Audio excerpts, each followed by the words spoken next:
Olá! Hoje a gente vai fazer uma análise bem profunda de Dias Perfeitos, do Rafael Montes. Nós recebemos o texto e a nossa missão aqui é, tentar entender a arquitetura desse suspense psicológico que o autor constrói. A questão para mim não é só o que o Theo, o protagonista, faz, mas como a narrativa nos prende dentro da lógica doentia dele, sabe? Exato. E é isso que é genial e assustador no livro. Não é sobre um monstro que aparece do nada. É quase um estudo de caso, né? De como uma mente obcecada por controle se manifesta. A nossa conversa hoje vai focar nisso. Como o Theo constrói o mundo dele, como ele projeta as fantasias na realidade e, claro, nas consequências devastadoras disso tudo. Perfeito.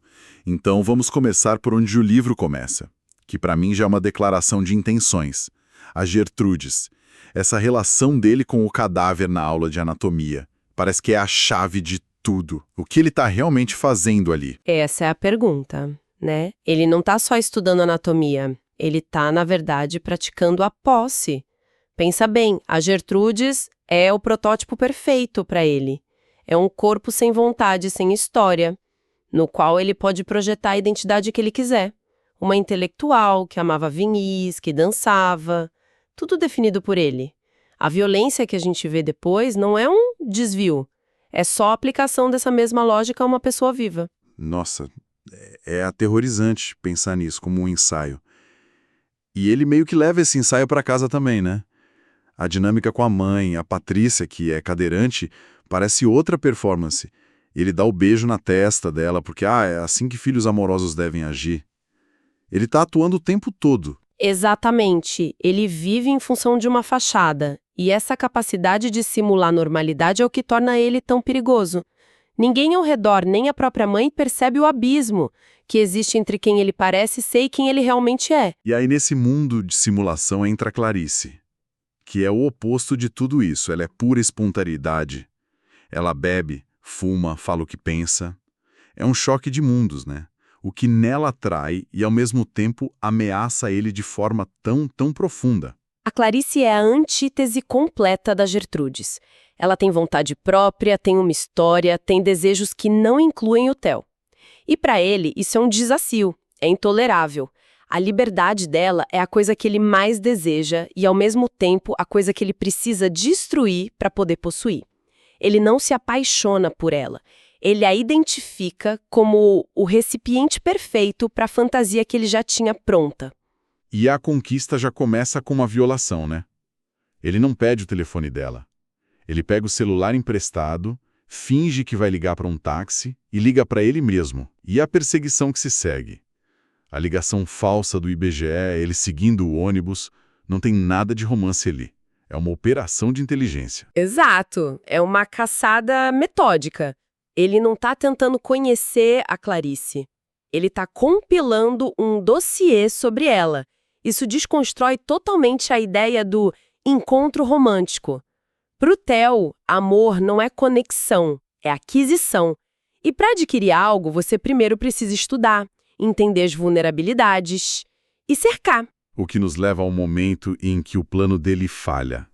E falha de um jeito espetacular. A Clarice confronta ele. Ela não é uma vítima passiva. Ela junta as peças, desmascara ele e o rejeita. Você não faz meu tipo. Para alguém como ele, que vive de controle, isso é uma anulação total, imagino. É uma falha crítica no sistema dele, sabe? A manipulação não funcionou. A fachada de bom moço ruiu.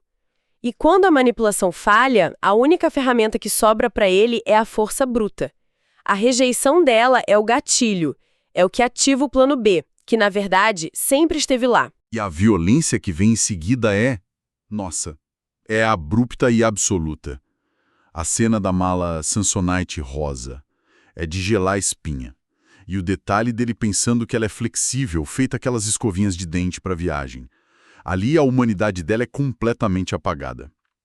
É a oficialização do projeto Gertrudes 2.0, não é? É a objetificação levada à sua conclusão. Ela deixa de ser a Clarice e vira uma carga, um objeto a ser transportado. E quando ele leva esse objeto para o mundo dele, a realidade dele começa a se contaminar. A fachada não aguenta um crime real. Isso fica muito claro com o que acontece com o cachorro, o Sansão. O animal não pode ser enganado pela performance dele. Então late, ameaça, expor tudo. E a solução do Theo é silenciar o cachorro. Mas ele erra a dose do sedativo e mata o animal. Sim, e esse momento é crucial. Mostra que a obsessão dele é um veneno que se espalha, destrói tudo ao redor. A morte do Sansão não é tratada com remorso. É um problema logístico. Ele manipula a mãe para evitar uma necrópsia com a mesma frieza que planejou o sequestro. Tudo é gerenciamento de crise para manter a fantasia viva. A partir daí a história fica ainda mais bizarra. Ele a leva para Teresópolis, para um hotel fazenda que é, de forma muito macabra, o cenário do roteiro que a própria Clarice estava escrevendo. O roteiro se chamava Dias Perfeitos. Isso é só crueldade ou tem algo mais aí? É muito mais. É o ato final de colonização da identidade dela. Ele não está só aprisionando o corpo, ele está tentando aprisionar a criatividade dela, a alma. Ao forçá-la a viver uma versão distorcida da sua própria arte, ele busca o controle absoluto. Ele quer se tornar o autor da vida dela, reescrevendo o roteiro para que ele seja o herói. E quando uma peça do roteiro original da Clarice, o ex-namorado Breno, aparece nesse mundo controlado, a reação do Theo é imediata e brutal. Ele elimina o Breno. Mas o que mais choca é como ele faz. Não é um crime passional. Ele disseca o corpo com precisão de cirurgião. Pois é.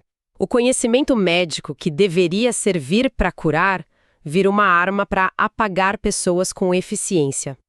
Ele não é um monstro que perde o controle. É um monstro que está no controle. O corpo do Breno vira só mais uma peça de anatomia como a Gertrudes. Algo a ser desmontado e descartado para limpar a narrativa. A história segue até um ponto em que os papéis se invertem por um momento. Clarice se vinga, ataca ele, e eles acabam sofrendo um acidente de carro gravíssimo. E aqui, o destino, ou o acaso, sei lá, entrega para o Theo a vitória que ele nunca conseguiria sozinho. A amnésia dela. Ela acorda sem se lembrar de nada. É a lousa em branco. A ironia é brutal, né? Depois de todo o esforço para apagar a identidade da Clarice, um trauma físico faz o trabalho por ele. Agora ele pode preencher todas as lacunas da memória dela com a história que ele sempre quis contar. Ele se torna, de fato, o autor exclusivo da realidade dela. O que nos leva àquela cena final, anos depois. É uma das conclusões mais perturbadoras que eu já li. Eles estão casados, ele virou um psiquiatra respeitado, ela paraplégica por causa do acidente, vive reclusa e está grávida. Ele parece ter vencido. Em todos os sentidos. Sim, ele conseguiu a Gertrudes de carne e osso dele, uma mulher cuja identidade foi reescrita, que depende fisicamente dele. O controle é total.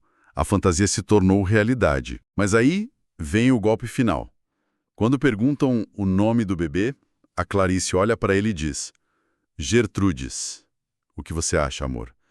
Meu sangue gela toda vez que eu leio isso. É só uma coincidência macabra ou é a prova de que se pode apagar a memória, mas não a cicatriz? E essa ambiguidade é o que torna o final genial.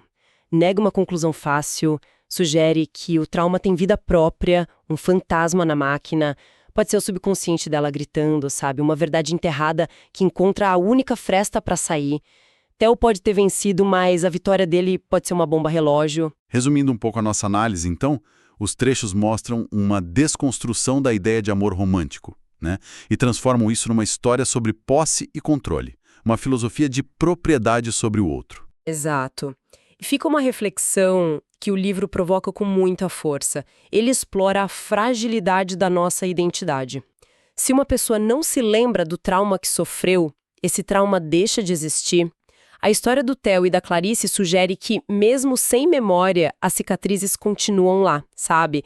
Esperando para se manifestar das formas mais inesperadas e, quem sabe, inevitáveis.